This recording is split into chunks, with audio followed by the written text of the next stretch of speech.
অসমীয়া মুছলিম মানুহৰ বোৰখা পিন্ধা কোনো পৰম্পৰাও নাই। গম পালোঁ তেওঁৰ ছোৱালীজনী বিয়া দিছে মিয়ালৈকে, কাৰণ আমাৰতো পঢ়া শুনা নাই। ছোৱালীও বিয়া দিবা দি পেলাই জোঁৱাই পাতি জোঁৱাইৰ লগত আৰু 50টা ফেমিলি তাত লাহে লাহে আহিব। এনেধৰণে আগ্ৰাসন হৈ আছে। মিয়া খেদিবলৈ তেওঁলোকে আইনখন হাতত তুলি ল'ব নোৱাৰে যে ইছলামটো আমাৰ ধৰ্ম, কিন্তু আমি জাতি হিচাপে কিন্তু অসমীয়া। এতিয়া মিয়াৰ আগ্ৰাসন হৈছে, জেগাই জেগাই দেখিলোঁ। একদম শিমলুগুৰিত দেখিলোঁ দা কোঠাৰ লৈ আমাৰ অসমীয়াৰ ওপৰত আক্ৰমণ কৰিছে।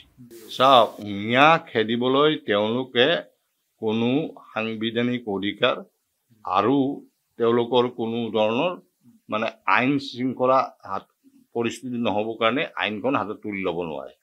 যদি সন্দেহ কৰে এইখিনি বাংলাদেশী মানুহ, সেই মানুহখিনিক তেখেতসকলে পুলিচ বা প্ৰশাসনৰ জৰিয়তে তেওঁলোকক কাগজ পত্ৰ চেক কৰি তেওঁলোকক পঠাই দিব পাৰে। সেইটো এটা সুকীয়া কথা। এতিয়া মিয়াৰ আগ্ৰাসন হৈছে, জেগাই জেগাই দেখিলোঁ। একদম শিমলুগুৰিত দেখিলোঁ দা কোঠাৰ লৈ আমাৰ অসমীয়াৰ ওপৰত আক্ৰমণ কৰিছে। মই কালি শদিয়াৰ পৰা খবৰ পাওঁ, তাতো একে অৱস্থা। তিনিচুকীয়াতো সেই একেই অৱস্থা হৈ আছে, ডিব্ৰুগড়তো একেই অৱস্থা। তাৰমানে এনেকুৱা যে এটা অৱস্থা হৈ আছে মই কিন্তু ভাবাই নাছিলোঁ। এতিয়া প্ৰশ্ন হৈছে, যদি আমি মাটি বাৰীবিলাক আমাৰ মানুহে বিক্ৰী নকৰিলেহেঁতেন, চব মাটি বাৰীটো আমাৰে আছিল, কিয় বিক্ৰী কৰিলা তোমালোকে? সেইখিনি যাত্ৰাবাদ তোমালোকৰ নাছিল, মাটি বিক্ৰী কৰিবা।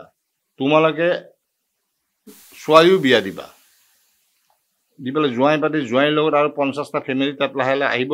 এনেধৰণে আগ্ৰাসন হৈ আছে। এই আগ্ৰাসন ৰোধ কৰিবলৈ হ'লে আমাৰ নৈতিক দায়িত্ব আছে। আমি এটা কৰ্মবিমুখ গোষ্ঠী, আমি কৰ্ম সংস্কৃতি আমাৰ হাতত নাই। আমি ডাক্তৰ ইঞ্জিনিয়াৰ যে ধৰণে IAS IPS তেওঁলোকে বনোৱা আৰম্ভ কৰিছে, সেই দিশটো তেওঁলোকে কভাৰ কৰি লৈছে।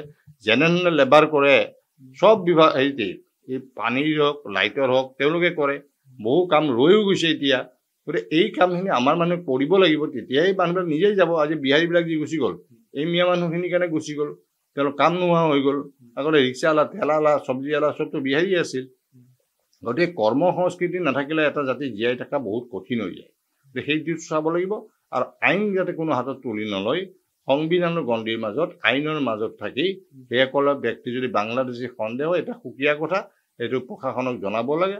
আৰু তেওঁলোকক তাৎক্ষণিকভাৱে ইয়াৰ পৰা তালৈ পঠিওৱাৰ ব্যৱস্থা নহয়, তেওঁলোকক কৰায়ত্ব কৰি আইনসন্মতে তেখেতসকলক যদি বাংলাদেশে প্ৰমাণ হয় তেওঁলোকক পঠিওৱাৰ ব্যৱস্থা কৰিব লাগে।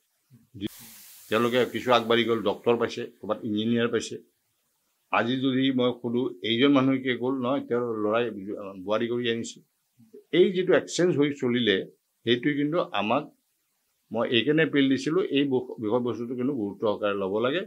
ঠিক তেনেদৰে আমি তেওঁ যেতিয়া জোঁৱাইটো আহিল বা বোৱাৰীগৰাকী আহিল, ওচৰে পাঁজৰে মাটি বাৰী কিনি বা সেই অঞ্চলবিলাক লৈ ভাড়াঘৰ কৰিলে, দোকান দিলে, লাহে লাহে মানুহবিলাক বাঢ়ি গৈ থাকিল। আগ্ৰাসনটো তেনেকেই হৈছে।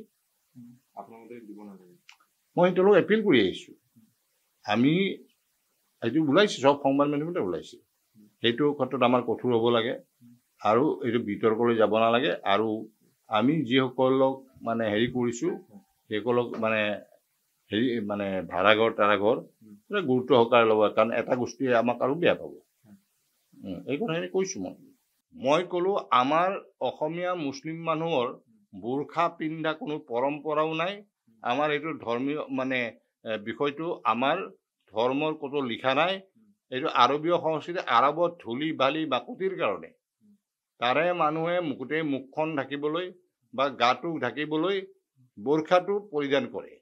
আমাৰ পুৰণা ইতিহাস চাবা, মোৰ মাহঁতকে বা আইতাহঁতকে আমি দেখিছোঁ যে আমাৰ পৰম্পৰা কি, আমি কিছু আবুৰত থাকিব লাগে। আমি উৰণিখন লৈছোঁ, তেনেকুৱা বয়সস্থ মানুহ পালে উৰণিখন লৈ ওলাইছে, আবুৰত থাকিব লাগে। কিন্তু সেই বুলি বোৰখাটো পিন্ধি এই আজি মালয়েছিয়া বা ইণ্ডোনেছিয়াত কিন্তু বোৰখা ছিষ্টেম নাই।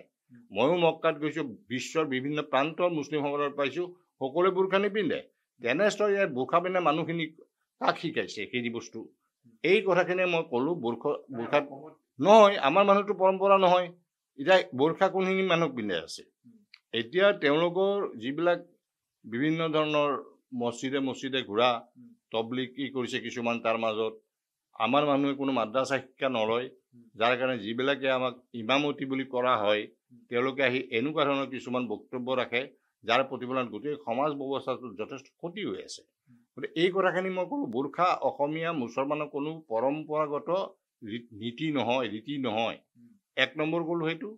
আৰু 2 নম্বৰ ক'লোঁ যে ইছলামটো আমাৰ ধৰ্ম, কিন্তু আমি জাতি হিচাপে কিন্তু অসমীয়া, আমি অসমীয়া হিচাপে কাম কৰোঁ। এতিয়া মই ইমান মুছলমানৰ বিৰুদ্ধে ক'লোঁ, এনেকুৱা ধৰণৰ এই সস্তীয়া যিবিলাক কমেণ্ট, আমিতো বুজি পায়ে কৈছোঁ, এইটো নহয় যে আমি একো বুজিয়ে পোৱা নাই। গতিকে এনেকুৱা ধৰণৰ আহিছে, আমি মোৰ কথাখিনি কৈছোঁ, এই মানুহখিনিক যাতে এনেকুৱা আগ্ৰাসন হৈছে, মাইনৰিটিৰ চিট যদি ৰিজাৰ্ভ থাকে আমি এটাও নাপাওঁ, কোনো বেনিফিচিয়াৰিজ নাপাওঁ, গোটেই সমষ্টি তেওঁলোকৰ হাতত। কোনোবা এটা কামত গ'লে না আমিতো গৰীয়া মানুষেৰ কাম কৰবো না, যদি দেশী মানুহবিলাক যায় না দেশীৰ কাম কি করবে, এই শব্দ আমি শুনিবলগীয়া হয়। এইবিলাক কয়। এতিয়া MLA বিলাক আছিল, এতিয়াও এইবিলাক আছে বাৰু MLA,